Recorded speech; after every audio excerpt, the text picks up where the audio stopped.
फॉरेनचा नवरा भाग 4. शालिनी एका महिन्यासाठी ऑफिसच्या कामानिमित्त बाहेरगावी जाते. इकडे वृंदाच्या घरी ठरल्यानुसार पाहुणे बघायला येतात. पिंकी, वृंदाची मोठी मुलगी, दिसायला अतिशय सुंदर, उंच, गोरीपान, सडपातळ, कमणीय बांधा. तसं पाहिलं तर नावं ठेवायला कुठेही जागा नाही. आणि स्वयंपाक आणि घरातल्या कामांमध्ये सुद्धा तरबेज. मुलगा सोहम सुद्धा दिसायला चांगला, उंच, किंचित सावळा पण देखणा असा होता. मुलाकडच्यांनी मुलीला पसंती दर्शवली.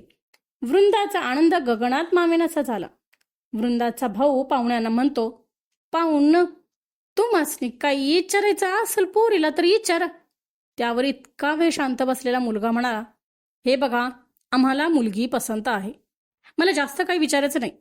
मला फक्त एवढंच विचारायचं आहे की ती अमेरिकेला येऊन राहायला तयार आहे ना?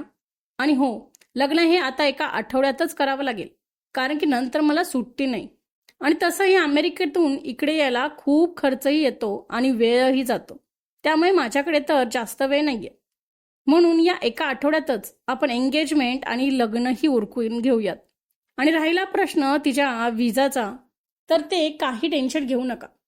मी आधीच सांगितल्याप्रमाणे डॉक्युमेंट्स जमा केलेले आहेत आणि तिचा विजा लवकरात लवकर कसा येईल ते मी बघतो.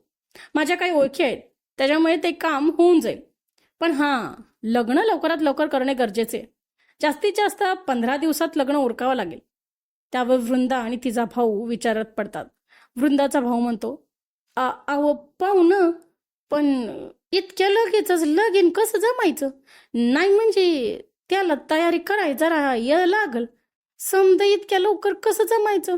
एवढं सगळं करायचं म्हणजे पैशाची बी जुळवाजुळव करावी लागल.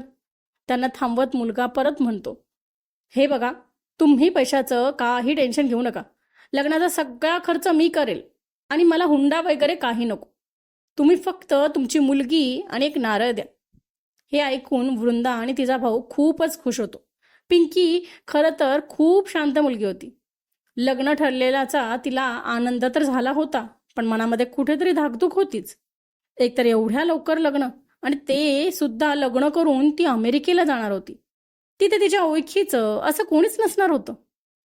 नवनातं, नवीन जागा, त्यांच्यामुळे तिच्या मनामध्ये विचारांचं काहूर माजलं होतं. अशीच खोलीत देवासमोर शांत बसलेल्या पिंकीला पाहून वृंदा पिंकीजवळ आली आणि म्हणाली, पिंकी, काय ग, काय झालं तुला? नक्की पास आहे ना ह्यो पोरगा? नाही म्हणजे तुझ्या मनामध्ये नसेल तर सरळ नाहीस म्हणून शिरणं सांगती. त्यावर पिंकी म्हणाली, नाही ग माये, मला तसा पसंत हाय मुलगा, पण इतक्या लवकर लगीन, आणि ते बी अमेरिकेत जाणार लगीन करून, तर तो कोणी बी नसणार माझ्या संग, म्हणताना जीव कावरा बावरा व्हायला लागला या. असं म्हणून पिंकी पुन्हा शांत होते. त्यावर वृंदा तिला समजवायच्या स्वरामध्ये म्हणते, अगं पिंकी, तुझं बराबर हाय, लग्नाला जरा घाई व्हायल्या, पण काय करायचं, आता पोरगा चांगला हाय, चांगलं स्थळ हातनं जाय न ग, म्हणताना काय करायचे ग? अगं तर अमेरिकेत जाऊन तुझं आयुष्य चेंज होईल बघ. अगं तर तुला काय बी करायला लागायचं नाही. अगं तर म्हणून कापड धुवाची मशीन येगई, हा कापड सुकवाय मशीन येगई असत्या. अगं तर भांडी घासायची बी मशीन असत्या. मग सांग बघू, अगं असं अमेरिकेतलं स्थळ पुण्याच्याला कवा येईल? म्हणताना सांगायला पिंकी, जरा मनाव दगड ठेव, सुखात राहशील बघ. अगो परिस्थितीत चटक म्यास वसलं ती. चांगला जोडीदार आणि पैका नसल तर काय होतं ही मला विचार. अगं नशिबानं तुला एवढं चांगलं स्थळ आलं या, लय विचार करू नको बघ. आणि तसं बी आज ना उद्या तुझं लगीन करायचंच होतं नव मग. आणि पण तसं बी दुसऱ्या कोणाशी बी लगीन झालं असतं तर लगीन झाल्यावर तू काही माहेरातच राहणार होतीस होय? नाही नव मग.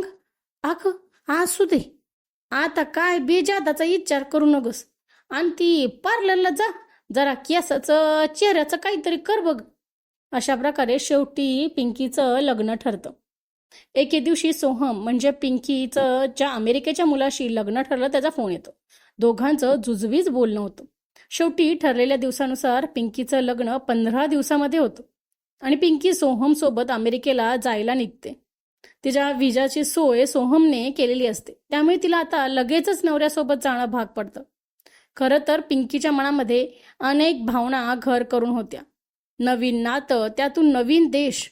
खरं तर ती मनातून खूप घाबरली होती. पण कुठेतरी मनामध्ये आपण अमेरिकेला जातोय आणि सोहमसारखा चांगला जोडीदार भेटला याचा आनंद सुद्धा मनात होता. तर या प्रकारे हा भाग इथे संपतो. तर आत्तापर्यंत तुम्ही मला प्रत्येक भागामध्ये दिलेल्या भरघोस प्रतिसादाबद्दल खूप खूप मनापासून धन्यवाद. आणि असेच माझे व्हिडिओज बघत राहा आणि असंच मला सपोर्ट करत राहा.